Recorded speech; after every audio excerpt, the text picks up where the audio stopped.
자, 두 번째는 이게 참 어디서 끄는 참 어렵구나. 네.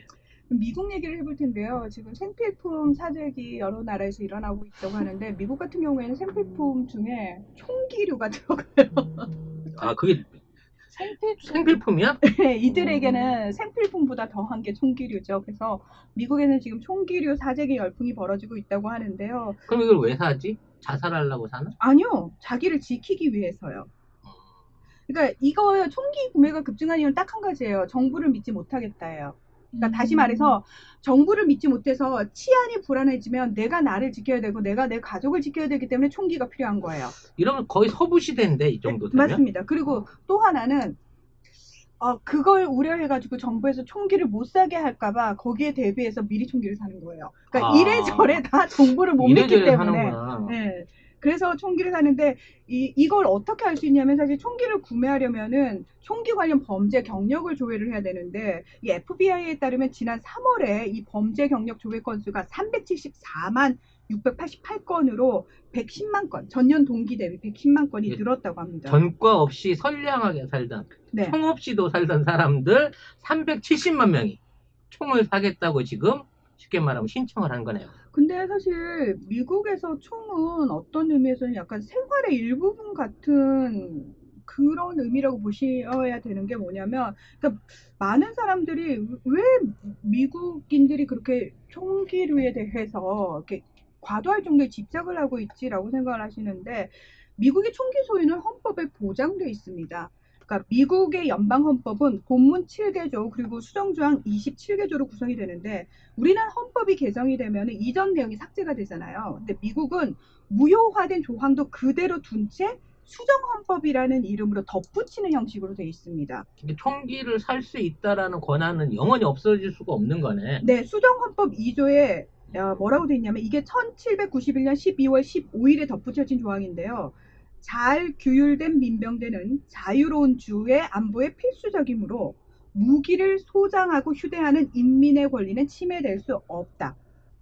그러니까 이게 사실 미국이라는 나라가 처음에 여러 개가 나뉘어져 있다가 연방들이 합쳐가지고, 그러니까 각 주들이 하나로 합쳐져가지고 연방 구성한 형태잖아요. 그래서 그 중에는 땅덩어리만 넓고 인구수 자체는 작은 주도 있었을 것이고, 또는 좁은 땅덩어리에 많은 인구가 사는 주도 있었을 것이고, 그러니까 굉장히 다양한 성격의 주들이 모여가지고 연방 국가를 형성을 하다 보니까 우리가 생각하는 국가 개념하고 그들이 생각하는 국가 개념이 약간 다른 거예요. 그래서 지금도 연방 정부가 행사하는 권한은 국방, 외교 이런 큰 틀에서 행사를 하고 세세한 부분에 있어서는 주 정부의 힘이 훨씬 강합니다. 그래서 트럼프하고 지금 주 정부의 주지사들하고 싸웠던 부분이 그거예요. 트럼프는 아니 지금 코로나19와 관련해서 대응은 주정부가 알아서 하는 일이지 이걸 연방정부가 왜?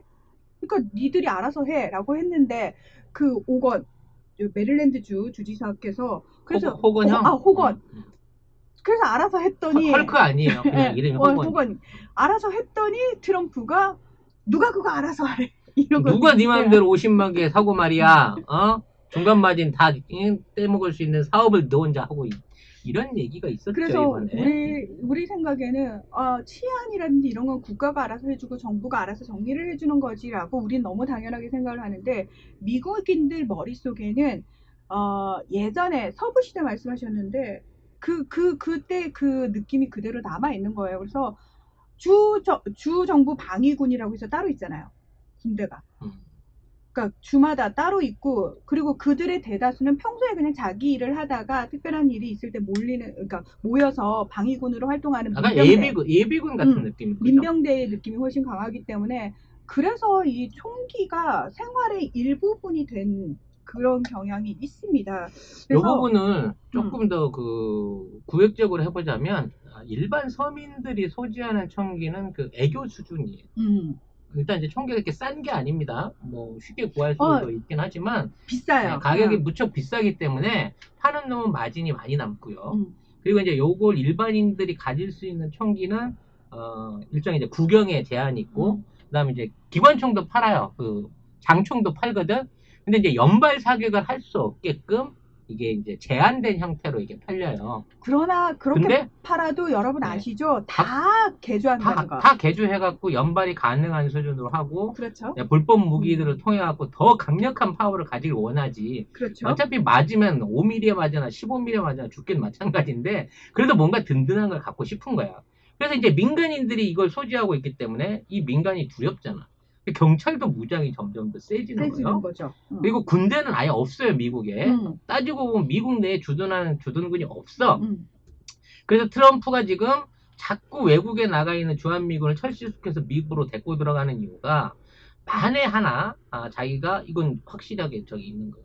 자기가 어떤 비상사태를 선언하거나 각 주에서 주 병력을 가지고 독립 내지는 트럼프의 어떤 정책에 대해서 반하는 군사적 행동을 했을 때 이것들을 깔아먹일 수 있는 정규군을 미국 안에 주둔시켜야 된다. 미국 역사상 최초로 미국 내 주둔군을 가진 대통령이 되고 싶어요.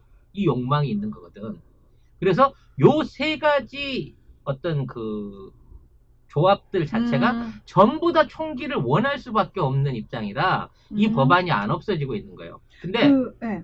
조금만 정리할게요. 네. 미국 안에서 가장 무서운 군대는 사설 경호군이에요. 미국 안에는 경호업체들이나 용병업체들이 합법적으로 사업을 한단 말이에요. 가장 대표적인 브레워터 같은 이런 용병 기업들인데 얘네들은 도대체 얼마만큼의 용병을 운영하고 얼마만큼의 총기를 가지고 이 무장을 하고 있는지 알질 못해. 그러니까 유명 연예인들이나 뭐 이런 사람들 경호하는 이런 애들부터 시작해가지고 이라크나 뭐 그 전쟁 지역에 나가가지고 미군 부대 경비 서는 애들이 이 용병들이거든. 얘네들이 가지고 있는 무장 수준은 정규군을 넘어설 수준이에요. 그러니까 이 안에 미국 안에 그 무시무시한 사병이 있는 거야. 그럼 예를 들어 멕시코에 있는 마야광이 한 5억 달러를 주고 얘네들을 사가지고 야 워싱턴 한번 쓸어버려라 라고 했을 때 그 안에서 얘들을 제어할 수 있는 군대가 있다 없다? 없다는 거예요. 경찰력으로나 지금에 있는 경찰력으로나 행정조직이 가진 무장으로는 얘들을 해결을 못한다는 거야. 대테러 부대나 뭐 그린 뭐 네이비실 같은 사람들이 돼야 얘들이랑 동등한 전투를 할 수 있는 수준이 된다는 거야. 그래서 트럼프도 불안한 거야. 자기가 강한 정책을 만들고 외부에서 밀려오는 걸 생각해갖고 이렇게 될 것 같으면 우리도 나도 친위군이 하나 있어야 되는 생각을 하고 있고 그것 때문에 실질적으로 트럼프가 재선을 하게 되면 미국 내에 본토에 주둔하는 정규군이 생길 가능성이 높다는 겁니다. 그러면 총기 여사는 대박 나는 거죠. 지금 사실 전 세계에서 분쟁이 벌어지고 있는 곳에서 용병들의 역할이 상상을 초월하는 게 미군은 미군이란 이름으로 한 명이라도 죽게 되면은 미국 정치인들이 받는 타격이 상상을 초월해요. 그래서 가장 위험한 곳의 작전은 미군이 들어가는 게 아니고 용병이 들어가는 거죠. 그래서 미군은 돈을 대는 건데 이 PMC라고 해서 이 용병들이 전 세계적으로 분쟁 국가에 지금 다 들어가 있고 워낙 유명하기도 한데 작년 겨울에 약간 수상한 그 블랙워터 말씀을 하셨는데 그 블랙워터의 그 임원급 되는 사람, 부회장급 되는 사람이 베네수엘라에 가서 부통령을 만났어요. 허허. 그게 사실 약간 포착이 돼서 그러니까 우리나라는 사실 군사정변 일으키려고 그랬구나 베네수엘라 가서. 그래서 그것 때문에 사실 근데 부통령이 니콜라스 마두로 대통령 쪽 사람이거든요. 그래서 저는 왜 갔을까? 그 기사가 딱 한두 개가 떴는데 보면서 이건 뭔가가 있는데 근데 그러고 나서 국영 석유 기업의 이제 미국 쪽 임원들이 그 당시에 이제 체포가 돼 있었는데 가택연금으로 바뀌었거든요. 그러니까 트럼프 행정부 쪽에서 푸시를 하면서도 지금 베네수엘라의 마두로 정권하고 물밑 협상은 계속 하고 있는 게 아닌가. 그리고 그 중간에서 연락책 역할을 하고 있는 게 이 블랙워터 용병들도 어떤 식으로든 좀 연관이 되어 있는 게 아닌가. 저는 지금 개인적으로 그런 생각이 들더라고요. 사실 이제 그 트럼프의 역설인 게요. 트럼프가 애초에 시작할 때부터 총기 규제 강화 안 하겠다고 했거든. 그래서 이제 초반부에 몇 번 총기 사고가 있었어요. 학교 같은 데서. 그렇죠. 그럼에도 불구하고 말로만 제재한다고 해놓고 제재 안 했어요. 그만큼 이제 트럼프 입장에서는 지할목을 한 거지. 로비 받은 만큼 풀어줬는데 문제는 미국 국민들이 트럼프는 총기 규제를 할 생각이 없는가 보다 라고 생각했기 때문에 총기를 오히려 더 안 샀다는 거예요. 그렇죠. 그러니까 트럼프가 되면 총이 잘 팔릴 줄 알았는데 총이 안 팔린 거야. 거지. 그래서 얘들이 빡이 돌아 있는 상황이라 이거 트럼프 관련해갖고 이거 접어야 되는 거 아닌가? 트럼프에 대한 지지를 접어야 되는 게 아닌가? 라는 상황이었는데 코로나가 생기면서 그동안 장사 못했던 수에 상회할 수 있는. 그러니까 평상시에 한 달에 한 10만 명 줘야 하는데 370만 명 했으니까 얼마나 지금 총기를 하려고 사람들이 몰려들고 있는지 알려지잖아요. 이게 이제 전부 다 해서 풀리겠죠. 조회했으니까 대부분의 사람들이 이거 샀을 거 아니에요. 그렇죠. 그럼 뭐 치안력이 됐거나 군부가 됐거나 누구나 총을 들고 있으니까 불안하거나 돌아다닐 수가 없잖아. 높은 놈들이나 돈 많은 애들은. 그의 경호부대를 비롯한 국가 행정을 지키는 부분 안에서도 계속 군비 경쟁을 할 수밖에 없는 입장인 거고 이렇게 서로가 서로를 경계하다 보면 말이죠. 쉽게 말해서 휴대폰 꺼내려고 손이 들어갔는데 그렇죠. 총이다 그러고 빵 쏴버리는 이런 무시살벌한 사회가 만들어질 수밖에 없다는 겁니다. 미국 입장에서. 그래서 일부 주 정부는 필수 용품으로 총기를 규정을 하고 판매업소들이 정상적으로 영업할 수 있도록 한 반면에 뉴욕, 매사추세츠, 뉴멕시코 등은 총기 판매 업소들에게 영업을 중지할 것을 명령을 했고요. 온라인 판매만 허락을 했습니다. 온라인이 더 위험하다. 근데 많은 사람들에게 이렇게 총기를 계속 눈에 위험하니까 총기를 가져야 돼. 그래야 너를 지킬 수 있어라고 부추기는 쪽이 사실 미국 최대의 정치 로비 업체인 전미 총기협회라는 곳이거든요. NRA라고 하는데 이 사람들은 1871년에 설립된 500만 명에 달하는 회원을 거느린 미국 내 최대 로비 단체입니다. 막대한 정치 자금을 후원하면서 총기 규제에 반대하도록 정치인들을 선동을 하고 있는데 지난 대선에서 트럼프 대통령을 공개적으로 지지를 했죠. 2016년 한 해 정치인들에 대한 직접적인 후원과 로비에 약 45억 원을 썼다고 하고요. 정치 활동에 45억 원만 썼을까? 그러니까 로비에 쓴 거고요. 정치 활동에 또 따로 쓴 돈이 571억 원 정도예요. 그리고 신고된 금액이 이 정도겠지. 그렇죠. 그리고 트럼프의 선거 운동에만 342억 원 가량을 썼는데 이게 이제 공식적으로 나온 금액이라는 거예요. 그러니까 워낙 사실은 많이 가장 힘도 세고 돈도 많은 곳이기 때문에 정치인들이 눈치를 안 볼래야 안 볼 수가 없는 상황인데 민주당 쪽에서는 그래도 계속해서 총기 규제 얘기가 나오거든요. 그래서 버락 오바마 전 대통령이 뭐라고 얘기를 했냐면 계속 총기 규제와 관련해서 여러 규제 법안들이 나와도 의회에서 자꾸 부결이 돼요. 왜냐하면 이 전미총기협회로부터 후원금을 받은 정치인들이 공화당과 민주당을 떠나가지고 한둘이 아니기 때문에 계속 부결이 난단 말이죠. 그러니까 버락 오바마 전 대통령이 이 법안이 부결된 직후에 기자회견에서 아예 대놓고 뭐라고 얘기했냐면 총기 규제안을 승리로 이끌려면은 지속적인 노력과 전미총기협회 및 다른 총기단체에 버금가는 조직이 필요하다. 그러니까 죽었다 깨나도 이 총기협회 때문에 규제가 안 되는 거라고 아예 직접적으로 얘기를 할 정도입니다. 우리나라 기술 좋은데 방탄복 장사를 해갖고 연합을 한번 할까? 방탄복으로 되겠어요? 그래서 지금 코로나19에 대한 두려움 때문에 사람들이 총기로 인한 자살 사건이라든지 워낙 지금 사건들이 많이 일어나고 있어가지고 왜 느슨한 연방국가 처음에 그 초기 미국의 형태에서 자기를 지키기 위한 방식으로 이거 헌법에 추가가 됐는데 헌법에 한번 추가가 되고 나니까 이걸 뺄 수가 없는 상황이 되고 일단 총을 한번 가지게 되면은 사실은 더 강한 무장만을 불러올 뿐이지 모두로부터 총을 뺏어낼 수가 없는 상황이 생기는 거예요. 근데 브라질에서 이 보우소나루 극우 대통령이 사실 브라질도 근데 브라질은 사실 총기 소유가 미국만큼 자유롭지는 않아요. 굉장히 까다로웠는데 보우소나루가 들어와가지고 이 규제를 느슨하게 다 풀어주려고 하거든요. 근데 이 사람이 내거는 명분이 그거예요. 이 브라질 치안이 이렇게 힘든데, 이렇게 불안한데, 자기 자신을 지키기 위해서라도 반드시 총이 필요하다. 대통령이 그 얘기를 하면. 아니, 정부가 그런 불안감을 없애주는 게 정부의 역할인데, 보우소나루는, 그래, 내가 그 불안을 없애줄게. 그래서 총기를 아무나 다 소유할 수 있게 만들어주는 거지. 근데 보우소나루가 왜 이 총기 규제에 대해서 얘기를 하겠냐고요. 미국 총 수입하려고 그래요. 당연하죠. 결과적으로 장사가 그렇게 되는 거군요.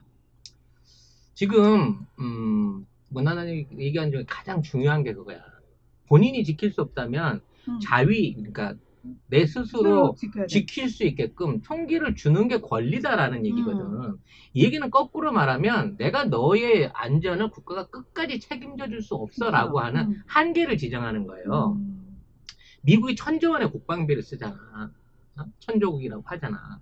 그걸 반을 떼가지고 경찰에 투입을 해가지고 치안을 위한 비용으로 썼다라고 하면 미국의 그래도 미국은 세계 1위의 군사력을 유지하면서 미국 내 안에 있는 치안 유지를 할 수 있어요.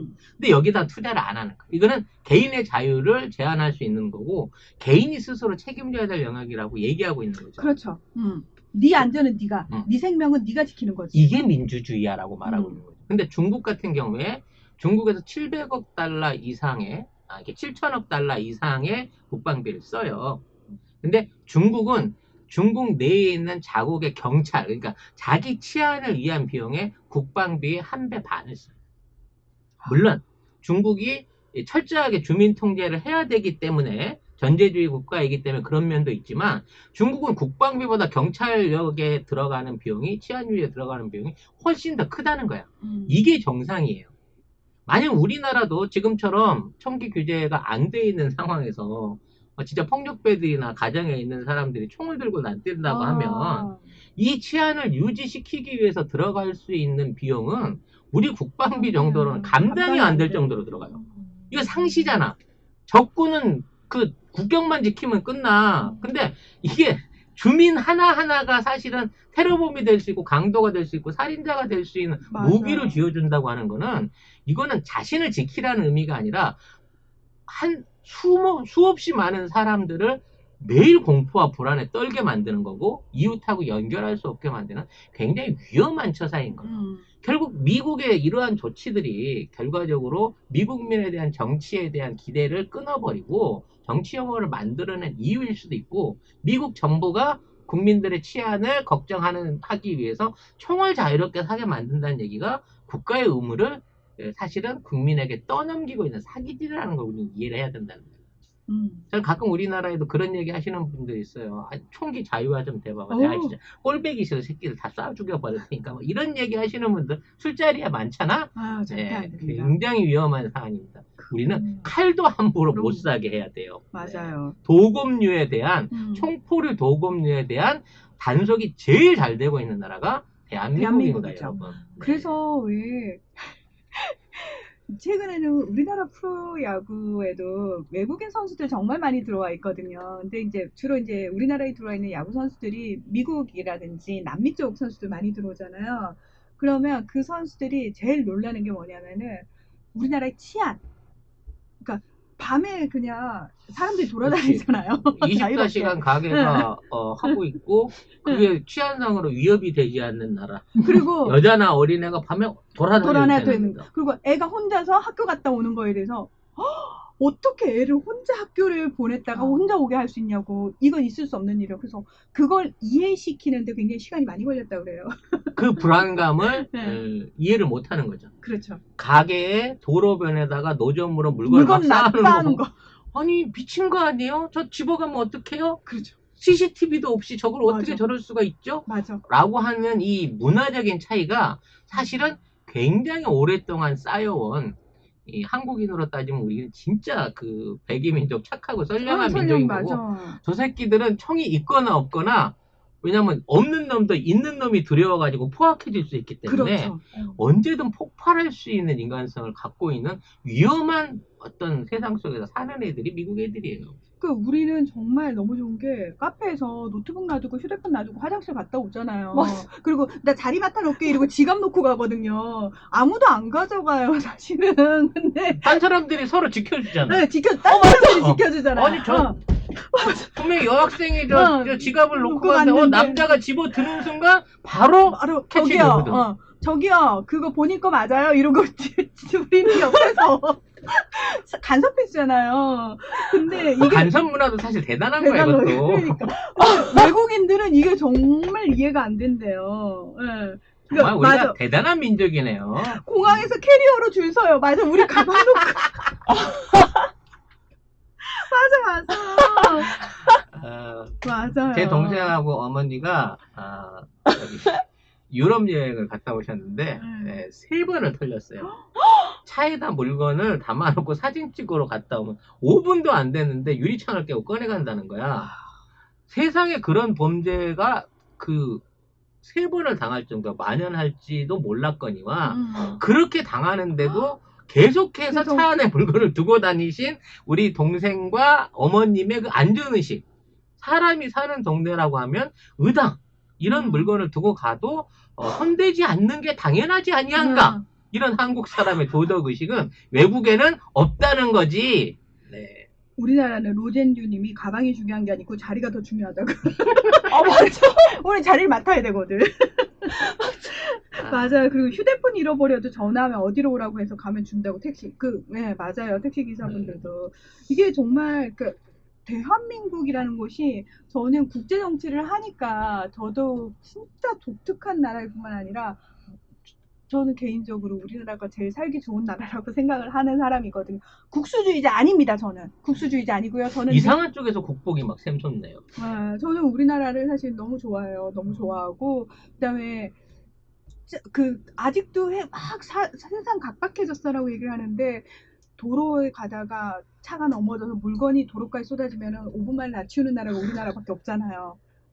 맞아. 그리고 그걸 또 올리잖아. 사람들이 다 올려. 우리 이랬어요. 그러면 막 우리 서로 그래 우리나라는 이런 나라지. 우리가 이런 나라에 살고 있지. 이러면서 서로 뿌듯해하고. 맞아. 그 외국 사람이 실제로 국내에서 저기를 했대요. 그 한국인이 얼마나 시민성이 높은 걸 보기 위해서 지하철에다 물건을 놔두고 그 물건이 어떻게 되는지를 본 겁니다. 그러니까 지하철 끝까지 누구 안 집어가면 정상이고 집어가면 문제가 있는 거다. 그래서 50% 이상 나오는 국가가 없으니까 다 집어갈 거다라고 했대요. 근데 한국에 있는 사람이 그 절반 정도 물건을 넣고 가고 절반 정도 집어갔다는 거예요. 그래가지고 한국 사람의 시민의식도 이 정도 수준이다라고 생각을 했는데 집어간 물건의 85%가 유실물 센터에서 돌아왔다는 거야. 그러니까 이걸 집어간 이유는 딴 게 아니야. 신고하려고. 근데 실제로 진짜 유실돼서 사라진 물건은 10% 수준도 안 될 정도로 맞아. 모든 사람들이 남의 그런 어떤 도덕성을 지니고 있는 국가가 우리나라다. 나중에 그 취재진들이 깜짝 놀랐다는 거예요. 그러니까 심지어 맞아, 돈 맞아. 뿌리고 있으면 주워다가 경찰서에 가져다 준다고. 맞아요. 우리는 그런 나라야. 저는 그 가끔 가다 뉴스에 무슨 뭐 쓰레기장에서 뭐 몇 억을 주워가지고 신고를 했다라 뭐 이런 말씀을 들을 때 그런 생각을 합니다. 내가 저거를 같은 경우라고 하면 난 할 수 있을까? 어떠세요? 저는 이 나라에 살 자격이 없는 놈입니다. 아니 장난치지 말고 진짜 냉정하게. 응? 냉정하게. 나 머릿속에서 늘 연구하는 게 그거야. 500억이나 100억이나 이런 현금이나 수표 주셨을 때 어떻게 한국 안에서 이걸 합법적으로 요거를 말하자면 세탁을 할 수 있나. 열심히 연구를 해봤거든. 그런 걸 또 연구해요? 아니 왜냐면 지금 있는 이제 금융 체계라든지 은행 체계라든지 이런 걸 생각했을 때 진짜 내가 누군가가 왜냐면 최근에 99억의 여자라고 그런 그 드라마가 있었어.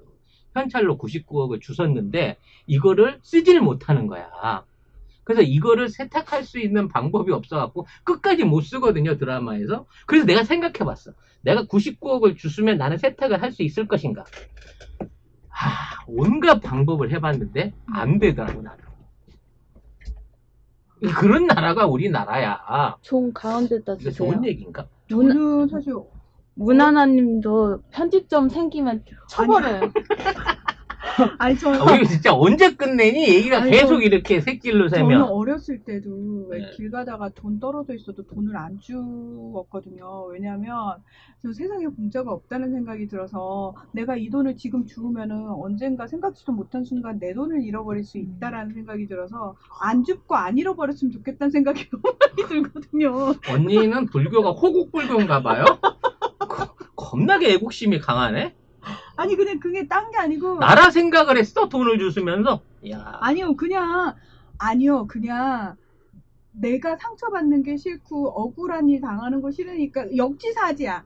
역지사지야. 그러니까 내가 억울한 일 당하기 싫으면 남 억울하게 안 하면 된다는 생각이 너무 강하게 있는 거예요. 그래서 내 노력이 들어가지도 않고 내 땀이 들어가지도 않은 단 1의 어떤 이득품도 나한테 좋은 게 아니에요. 그래서 사실은 저는 그게 되게 강한 편이에요. 그래서 어떤 일을 할 때 내가 과연 이 돈을 받을 법한 일을 하고 있는가에 대한 고민을 늘 한다고 해야 되나? 그래서 죄를 지으면 그게 어딘가에서 복리이자가 붙어가지고 업보로 돌아올 것도 너무 잘 알고 있기 때문에 항상 안 좋은데. 이런 방송 안 좋아. 이런 류의 전개 좋지 않아요. 네. 하여튼 다음 센텐스 가도록 하겠습니다. 네.